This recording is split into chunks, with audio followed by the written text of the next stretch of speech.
Savez-vous que le Coran parle des vagues internes dans les mers et que la science ne les a découvertes que récemment grâce aux instruments modernes?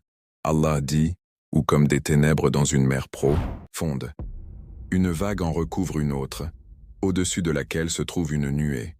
Des ténèbres les unes au-dessus des autres. Sourate An-Nur, verset 40. Ce verset décrit trois phénomènes. 1. Une mer profonde, bar Luji, une profondeur extrême. 2.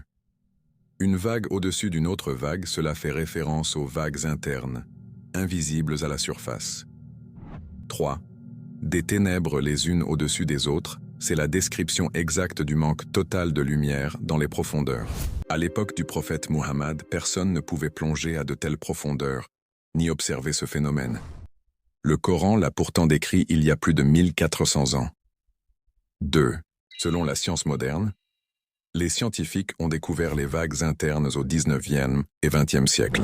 Ce sont des vagues qui se forment à l'intérieur de la mer, entre des couches d'eau de densité différentes. À cause de la température ou de la salinité, elles ne sont pas visibles depuis la surface et n'ont été observées qu'à l'aide de technologies modernes comme le sonar et les satellites.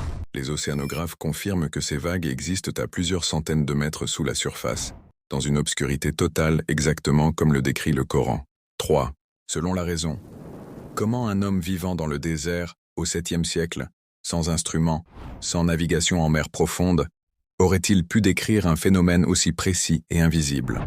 La logique seule montre que cette connaissance ne pouvait venir que du créateur de la mer lui-même. Le prophète Mohammed, peace be upon him, a dit « Celui qui montre le bien à quelqu'un aura la même récompense que celui qui le fait. » Hadith rapporté par Muslim.